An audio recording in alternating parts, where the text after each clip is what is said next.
우리 하나님의 말씀 찾겠습니다. 누가복음 5장 1절로 11절 말씀입니다. 누가복음 5장 1절로 11절.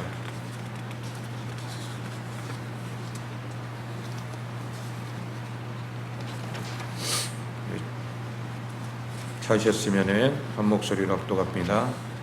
무리가 몰려와서 하나님의 말씀을 들을새 예수는 게네사렛 호숫가에 서서 호숫가에 배 두 척이 있는 것을 보시니 어부들은 배에서 나와서 그물을 씻는지라. 예수께서 한 배에 오르시니 그 배는 시몬의 배라. 육지에서 조금 떼기를 청하시고 앉으사 배에서 무리를 가르치시더니 말씀을 마치시고 시몬에게 이르시되 깊은 데로 가서 그물을 내려 고기를 잡으라. 시몬이 대답하여 이르되 선생님, 우리들이 밤이 새도록 수고하였으되 잡은 것이 없지만은 말씀에 의지하여 내가 그물을 내리리이다 하고 그렇게 하니 고기를 잡은 것이 심히 많아 그물이 찢어지는지라. 이에 다른 배의 다른 동무들에게 손짓하여 와서 도와달라 하니 그들이 와서 두 배의 채움에 잠기게 되었더라. 시몬 베드로가 이를 보고 예수의 무릎 아래 엎드려 이르되 주여, 나를 떠나소서, 나는 죄인이로소이다 하니 이는 자기 및 자기와 함께 있는 모든 사람이 고기 잡힌 것으로 말미암아 놀라고 세베대의 아들로서 시몬의 동역자인 야고보와 요한도 놀랐음이라. 예수께서 시몬에게 이르시되 무서워하지 말라. 이제 후로는 내가 사람을 취하리라 하시니 그들이 배들을 육지에 대고 모든 것을 버려두고 예수를 따르니라. 아멘. 할렐루야. 오늘 말씀은 이제 8월 달부터는 주보에 나와 있는 것도 우리 달력에 나와 있는 것처럼 베드로에 대해서 우리가 함께 말씀을 나누겠습니다. 베드로라고 하는 인물이 하나님의 자녀로서의 어떠한 삶을 살았는지에 대해서 우리가 다는 아니라도 핵심적인 말씀들로 우리 함께 나누기를 원합니다. 오늘은 특별히 베드로를 부르신 우리 주님, 그 주님께서 베드로만이 아니라 우리의 인생도 주님이 먼저 찾아와 주셔서 우리를 부르신 줄로 믿습니다. 베드로를 찾아오신 이유, 그 이유가 무엇인지를 깨닫고 우리의 삶에도 온전히 하나님 앞에 또한 나를 찾아오신 그 주님을 우리가 모셔드리며 주님과 함께하는 복된 삶이 되기를 소망합니다. 오늘 우리가 읽은 말씀에서 예수님은 게네사렛 호숫가에서 복음을 전하시고 또 베드로를 만나시는 것을 보게 됩니다. 그리고 베드로를 부르시죠.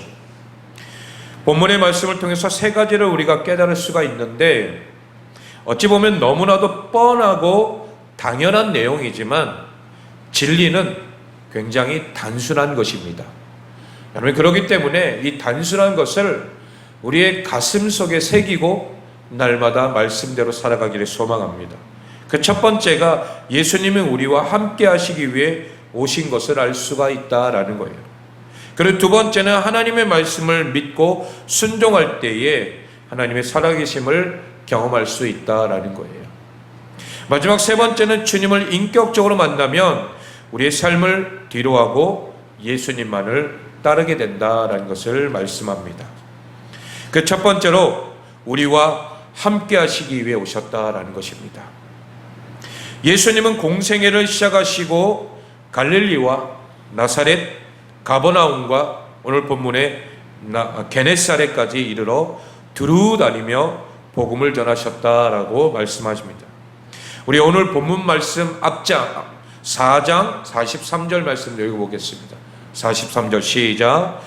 예수께서 이르시되 내가 다른 동네들에서도 하나님의 나라 복음을 전하야 하리니 나는 이 일을 위해 보내심을 받았노라 하시고. 아멘. 이렇게 말씀하셨듯이 예수님께서는 복음을 전하기 위해서 이 땅에 오셨다라는 것을 분명히 말씀하고 계십니다.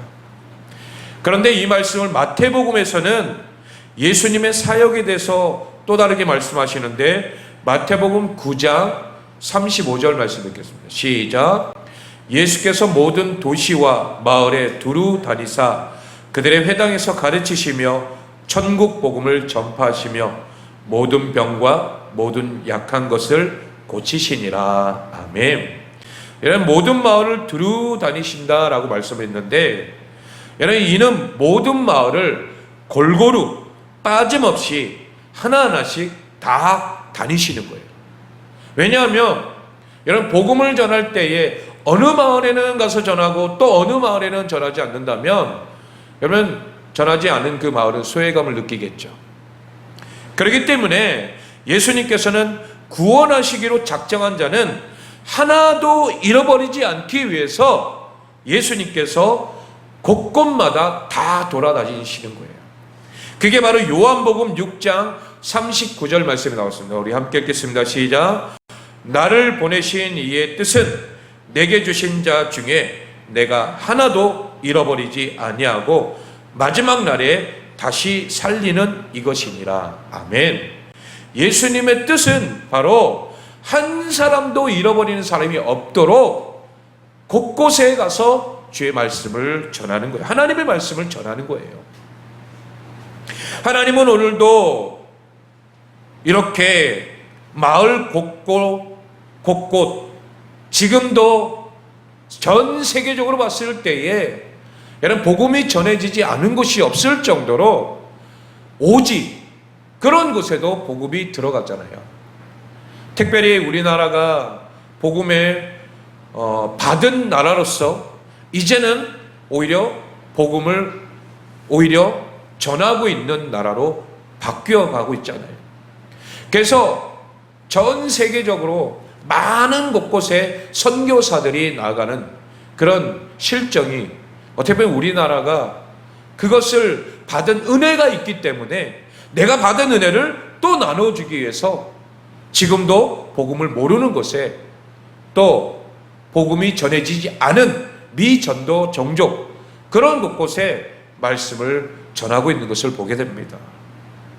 예수님도 마찬가지예요. 마을 곳곳 골고루 빠짐없이 그렇게 주님께서 다니시면 하나님의 백성을 단 한 명도 잃어버리지 않기 위해서라는 거예요. 그래서 갈릴리에서 나사렛으로 가버나움으로 그리고 오늘 본문에 게네사렛까지 빠짐없이 나가는 거예요. 여러분, 예수님은 여기서 머무는 것이 아니라 우리가 잘 알다시피 사마리아까지도 예수님은 가셔요. 여러분, 사마리아까지 예수님이 가시는 이유가 무엇이요? 사마리아는 유대인들이 꺼려해요. 그리고 그 사람들을 개취급해요. 우리하고는 어떻게 보면은 혈통이 다르다라고 생각하는 거예요. 유대인들은 자신은 정통 혈통이라고 그렇게 말하지만은 사마리아인들은 이방 나라 사람들과 섞인 그런 혼혈족이라고 생각하기 때문에 굉장히 괄시하는 거죠. 그렇기 때문에 예수님은 그 마음을 너무나도 잘 알기에 사마리아까지도 예수님은 복음을 전하러 가시는 거예요. 하나님은 오늘날에도 하나님의 백성을 단 한 명도 잃어버리지 아니하신다라는 거예요. 성령 하나님을 우리에게 보내주셔서 구원받기로 작정한 백성들에게 말씀을 들을 때에 감동을 주시고 믿음도 주시고 뜨겁게 기도하게 하시고 하나님의 자녀임을 인쳐주시는 줄로 믿습니다. 하나님의 백성을 단 한 사람도 잃지 아니하시는 거예요. 그리고 말씀하시기를 마태복음 28장 20절 말씀에 우리에게 말씀하십니다. 시작.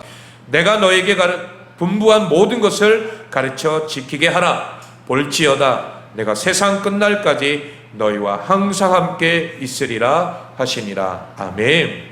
여러분, 우리를 찾으실 뿐만 아니라 어떻게 하신다고요? 항상 함께 하신다라는 거예요. 내가 어리석고 미련해서 예수님이 함께 하신다는 사실을 우리가 종종 잃어버릴 때가 참 많아요. 엠마오로 가는 제자들이 예수님과 함께 했지만 늘 근심과 걱정으로 마음의 눈이 가려져서 예수님이 함께 하시는 것조차도 몰랐던 거예요. 그때 예수님이 그들의 마음을 밝혀주시고 예수님이 함께 하신 것을 알게 해주셨다라는 거예요. 예수님이 게네사렛 호수에서 말씀을 전하시고 베드로를 만나주시는데 이는 하나님의 백성을 단 한 명이라도 잃어버리지 않고 세상 끝날까지 함께하기 위해서 이 베드로를 찾아오신 거예요. 하나님이 함께 주시는 삶을 살아가지만 혹시라도 세상 근심과 걱정으로 마음의 눈이 어두워져서 예수님이 함께 하신다는 사실을 잃어버리면 다시금 깨우쳐 주시기 위해서 예수님은 만나 주시는 거예요. 여러분, 그래서 예수님이 먼저 우리에게 찾아오시는 줄로 믿습니다. 먼저 우리를 찾아주시고 만나주시고 또한 우리와 함께 하시는 줄로 믿습니다. 여러분, 베드로는 어찌 보면은 그 인생 가운데 아무도 그를 인정해 주지 않을 수도 있어요. 왜냐하면 그 당시에 어부라고 하는 직업은 천한 직업이었거든요. 그래서 사람들이 알아주지도 않고, 그리고 이 베드로라고 하는 이름조차도 모르는 사람도 굉장히 많죠. 그런데 그런 이 베드로를 예수님이 먼저 찾아와 주셔서 그 이름을 높여주시는 거예요. 어찌 보면 아무도 알아주지 않는 이름이었는데 여러분, 그 이름을 높여주신 분이 바로 우리 주님이신 줄로 믿습니다. 여러분, 그렇기 때문에 우리의 인생도 마찬가지예요. 우리 이름도 어찌 보면은 이 세상에서 그냥 아무도 알아주지 않는 그런 이름으로 끝날 수도 있는 인생이지만, 그러나 우리가 주님을 만났고 그 주님 때문에 우리의 인생이 달라지게 된 줄로 믿습니다. 여러분, 우리의 삶을 통하여 내가 만나는 사람들, 그 사람들에게 복음을 전할 때에 나로 하여금 그 영혼도 변화되어 하나님 나라의 거룩한 이름으로 우리가 등재되는 줄로 믿습니다. 여러분, 그러기에 여러분, 내가 먼저 주님을 찾은 게 아니라 주님이 먼저 우리를 찾아와 주셨고 만나 주셨고, 그리고 우리와 함께 하시는 줄로 믿습니다. 여러분, 여기에 우리가 늘 힘을 내시고 또 하나님의 은혜 가운데 기쁨으로 날마다 주님과 동행하는 복된 삶이 되기를 소망합니다. 두 번째는 하나님의 말씀을 믿게 하기 위해서 오셨다라는 거예요. 첫 번째는 우리와 함께 하기 위해서 오셨고, 두 번째는 하나님의 말씀을 믿게 하기 위해서 오셨다. 오늘 본문 말씀에서 베드로는 주님의 말씀에 어떻게 합니까? 단순히 그냥 순종만 합니다. 우리 4절과 5절 말씀을 읽어볼까요? 시작. 말씀을 마치시고 시몬 베드로에게 이르시되 깊은 데로 가서 그물을 내려 고기를 잡으라. 시몬이 대답하여 이르되 선생님, 우리들이 밤이 새도록 수고하였으되 잡은 것이 없지만은 말씀에 의지하여 내가 그물을 내리리이다 하고. 아멘. 여러분, 시몬이 밤이 새도록 그물을 던졌지만 고기 한 마리도 잡았다 못 잡았다? 못 잡았죠. 밤새도록 그물질을 하다가 아침이 돼서야 지쳐서 이제 물가로 나오는 거예요. 그리고 그물까지 다 씻고 이제 돌아가려고 하는 그런 상황이에요. 근데 그때 예수님께서 찾아와 주셨고, 그리고 예수님이 말씀하십니다. 깊은 데로 가서 그물을 던지라 라고 말합니다. 여러분, 물고기는 밤에는 깊은 물에는 있고 아침이 되면 얕은 물가로 나옵니다. 예수님께서 베드로에게 얕은 곳에 다시 한번 그물을 던져 그렇게 말씀하시는 이치는 맞는 말씀이지만, 물이 깊은 곳에 다시 그물을 내리라는 것은 어찌 보면 이치에 맞지 않는 말이에요. 그런데 베드로는 여러분, 이치에 맞진 않지만 지금 상황이 어떤 상황이에요? 피곤해요. 모든 것이 지쳐 있어요. 다 포기하고 싶은 그런 상황이에요. 그런데 오늘 말씀에 뭐라고 합니까? 선생님, 우리들이 밤이 새도록 수고하였을 때 잡은 것이 없지만은 말씀에 의지하여 내가 그물을 내리겠나이다. 여러분, 예수님이 누군지 알아요. 지금 나를 찾아온 저분이 누군지 베드로가 어찌 알겠냐 이거예요. 그런데도 베드로는 주님 말씀에 순종하는 믿음이 있었다라는 거예요. 여러분, 우리에게도 이런 믿음이 있기를 소망합니다. 주님 말씀에는 단순하게 순종하는 믿음, 어린아이 같은 마음으로 순종하는 믿음이 있어야 한다라는 거예요. 여러분, 우리는 때로는 순종하라 순종하라 말씀할 때에 뭐부터 합니까? 머리부터 움직여요. 이 머리부터 막 굴리기 시작하는 거예요. 저걸 내가 했을 때 나에게 돌아오는 것은 무엇일까? 먼저 나에게 돌아오는 것부터 이렇게 따지기 시작하는 거죠. 여러분, 그럴 때는 여러분, 순종이 우리에게 있어서는 도저히 불가능한 것이 되는 거예요. 왜냐하면 하나님의 말씀의 순종은 가능한 것을 우리에게 말씀하지 않거든요. 가능하지 않는 것을 우리에게 요구할 때가 너무나도 많다라는 거예요. 여러분, 그런데 그것을 내가 만약에 인간된 생각으로 한다면 그게 될까요, 안 될까요? 이건 절대로 안 되는 거예요. 왜? 판단부터 하기 시작하거든요. 머리부터 굴리거든요. 그러니 이거는 될 수가 없는 거예요. 그러나 베드로는 예수님이 누구인지도 모르지만, 그러나 저분이 하시는 말씀에는 뭔가 이유가 있을 것이다 라고 하는 그런 생각을 갖고 믿음을 가지고 그냥 순종하는 거예요. 베드로는 예수님 말씀에 순종하는 것이 피곤한 일이기도 하고 이치에 합당하지도 않는 것 같지만, 그러나 말씀에 순종합니다. 하나님 말씀에 순종할 때 어떻게 되었습니까? 6절과 7절 말씀 읽어볼게요. 시작. 그렇게 하니 고기를 잡은 것이 심히 많아 그물이 찢어지는지라. 이에 다른 배에 있는 동무들에게 손짓하여 와서 도와달라 하니 그들이 와서 2배의 채움에 잠기게 되었더라. 그물이 찢어지게 이 물고기가 많이 잡히는 거죠. 여러분, 이것은 하나님의 능력입니다. 우리는 마음을 다하여 하나님의 말씀에 순종할 때에 하나님의 일하심을 경험하게 되는 줄로 믿습니다. 인간의 생각이 앞서다 보니 하나님의 능력을 경험할 수가 없는 거예요. 그러나 내 인간 생각 다 내려놓고 그냥 하나님 말씀에 순종하겠습니다 하고 믿음으로 나아갈 때에 하나님의 일하심을 경험하게 될 줄로 믿습니다. 하나님이 믿으라면 믿고 기도하라면 기도하고 용서하라면 용서하고 전도하라면 전도하는 거예요. 베드로가 예수님 말씀에 순종했는데, 여러분, 베드로만 복 받는 게 아니라 그 옆에 있는 배들, 함께 했던 그들도 함께 복을 받게 되어 있는 것을 보게 되죠. 베드로의 배만 채운 것이 아니라 동료들의 배도 물고기가 가득하게 되는 거예요. 주님 말씀에 순종할 때 없는 것이 있는 것으로 채우시는 하나님, 능력이 한이 없으신 그 하나님의 전능하심을 경험하게 될 줄로 믿습니다. 하나님의 물고기를 모아주시면 모이는 것이고 흩으시면 흩어지는 거예요. 하나님이 우리의 삶에 복 주시면 복이 임하게 되는 줄로 믿습니다. 이게 믿음이라는 거예요. 넘치게 임하여 나누고 또한 남음이 있게 될 줄로 믿습니다. 우리는 이와 같은 믿음을 우리의 삶 속에서도 매일같이 경험해야 한다는 거예요. 여러분, 이것은 나만이 경험이 아니라 우리의 삶 속에서도 다른 사람이 저 사람의 모습을 보고 우리의 모습을 보고, 와, 예수 믿으니까 저렇게 되는구나, 저런 하나님의 은혜가 축복이 임하는구나, 그리고 그것이 흘러 다른 우리 믿음의 사람들, 우리 주변에 있는 내가 사랑하는 사람들에게도 그 복이 흘러넘치기를 소망합니다. 하나님께서 말씀하시면 복잡하게 생각하지 말고 하나님 말씀이니까, 하나님께서 말씀하셨으니까 우리가 단순하게 순종하기를 소망합니다. 이와 같은 믿음으로 나간 베드로가 하나님을 만나고 하나님 능력을 경험하고 또 복도 나눠주게 되는 거예요. 우리도 이와 같은 믿음으로 날마다 주님 앞에 나아가기를 주님의 이름으로 축원합니다. 마지막 세 번째는 예수를 따르게 하기 위해 오셨다라는 거예요. 11절 말씀 우리 함께 읽습니다. 시작.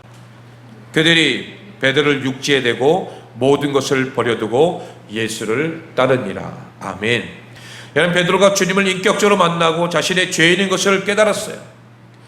예수님을 만나니까 자신이 어떠한 삶을 살았고 어떠한 인간인지를 알게 되는 거죠.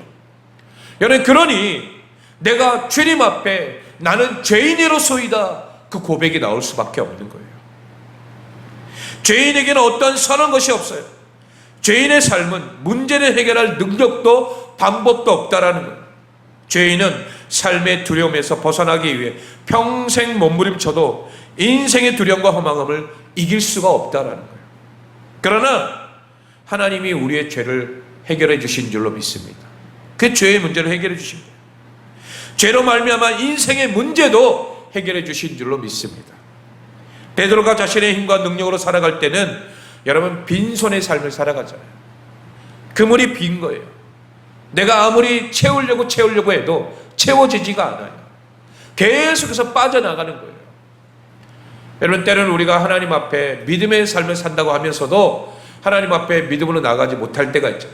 그때는 여러분 자꾸 뭔가 새어가요. 뭔가 뻥하고 터져요. 내가 작정하고 계획했던 것도 하나님께서 막으시고 한번 뚫어버리면 결국 다 새어나갈 수밖에 없다는 거죠. 여러분, 이런 인생을 살아가다면 결국 우리는 아무것도 할 수가 없다는 거예요. 여러분, 우리가 해결하지 못하는 문제를 하나님은 해결하시는 줄로 믿습니다.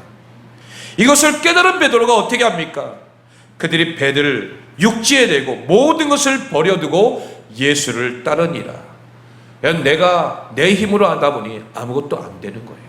그러나 예수님을 믿고 따르면 모든 것이 가능하게 되는 줄로 믿습니다. 내 삶의 방법을 내려놓고 예수님의 방법을 따라 살기로 결단하는 거예요. 이제껏 내 안에 쌓은 모든 것을 다 버려두고 예수님의 방법대로, 예수님의 생각대로, 예수님의 마음으로 우리가 결단하고 예수님을 따르기를 소망합니다. 이와 같은 삶에 하나님의 능력이 임할 수밖에 없다라는 거예요. 하나님의 능력이 임하면 우리의 삶은 달라집니다. 행복해지는 줄로 믿습니다. 그저 그런 삶이 아니라 날마다 행복한 삶, 또 하나님의 영광을 드러내는 복된 삶이 될 줄로 믿습니다. 여러분, 오늘 주신 이 말씀을 통하여서 베드로를 찾아오신 예수님, 여러분, 이는 베드로만이 아니라 오늘 우리에게도 찾아오신 줄로 믿습니다.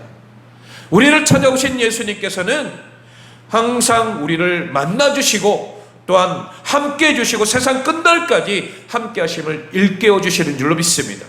그리고 단순히 우리가 하나님 말씀에 순종하며 나아갈 때에 하나님이 주신 놀라운 축복을 경험하게 될 줄로 믿습니다.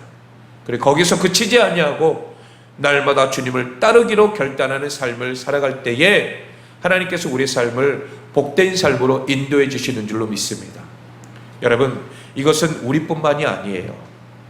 이것은 마치 우리 자녀들에게도 예수님과 함께하는 삶, 여러분, 이것이 어찌 보면 이 말씀이 그대로 우리 자녀들에게도 동일하게 적용되는 거예요. 저도 젊었을 때에 저뿐만 아니라 여러분들 마찬가지죠. 중고등부 수련회나 어떤 캠프나 이런 데 가면은 정말 우리가 은혜를 받고 돌아오잖아요. 방언도 받고 은혜 받고 뭐 천국과 지옥도 보고. 그런데 여러분, 이게 오래 가요, 오래 못 가요? 오래 못 가죠. 금방 다 소진해버려요. 내가 받은 은혜를 다 쏟아버리고 그냥 언제 그랬는 듯이 또 일상으로 돌아가게 되는 거예요. 그러니 또다시 겨울방학 때에 또 은혜 받으러 가는 거예요. 그러면 받고 나오면 또다시 쏟아내요. 그러면 또다시 여름방학 때 여름 수련회를 가요. 여러분, 계속해서 그런 삶을 살아가지만 여러분, 그런 삶이 계속 반복되다 보면 이게 우리에게 있어서 어찌 보면은 내가 진정 주님과 함께 동행하는 삶을 살고 있는가? 의구심이 들 때가 있다라는 거예요. 의심이 들 때가 있다라는 거예요. 왜 자꾸 이러지? 여러분, 그것은 예수님과 함께하는 삶에서 떨어져 나갔기 때문이라는 거예요. 아까도 우리 교회학교 학생들과 말씀을 나눴지만은 예수님이 포도나무이고 우리는 가지, 내가 예수님의 나무에 붙어 있기만 하면 저절로 맺게 돼 있잖아요, 열매가. 여러분, 그런데 내가 자꾸 예수님과 떨어진 삶을 살려고 하다 보니 순간 내가 은혜 받아야지 하면서 다시 예수님께 붙는 거예요. 그때는 내가 은혜를 누리면서 열매 맺는 것 같아 보여요. 그러나 예수님과 또다시 세상으로 나아가면 떨어진 삶을 살아가는 거예요. 그러니 열매 맺지 못하죠. 여러분, 우리는 매일같이 주님과 함께하는 삶으로 동일한 삶을 살아갈 때에 그 안에서 열매 맺는 삶을 살게 될 줄로 믿습니다. 오늘 베드로도 마찬가지예요. 베드로가 예수님을 만났다고 다 변화됐어요? 아니에요. 변화된 게 아니에요.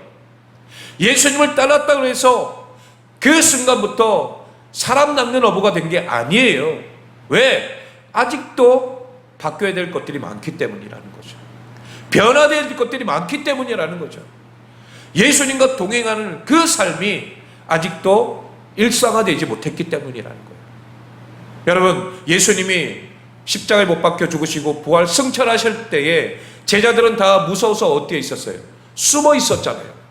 왜? 아직도 성령을 받지 못했기 때문에, 그 안에 예수님이 함께 한다라는 것, 그 사실을 느끼지 못하기 때문에 아직도 변화되지 못하고 있는 거예요. 그런데 사도행전으로 갔을 때 어땠어요? 그들의 삶은 완전히 180도 달라졌어요. 어딜 가든지 죽으면 죽으리라, 그 믿음으로 항상 주님의 복음을 전하며 사는 삶이 되었던 것을 우리는 보게 되죠. 여러분, 이게 바로 성령과 함께하는 삶, 주님과 함께하는 삶이라는 거예요. 오늘 이 말씀을 통하여서 우리가 베드로에게 찾아오신 예수님, 오늘 우리에게도 주님 찾아오신 줄로 믿습니다. 찾아오신 우리 주님을 우리가 모셔드리고 말씀을 믿고 예수님을 따라 복된 삶을 살아내는 복된 주의 자녀들 되시길 예수 그리스도의 이름으로 축원합니다.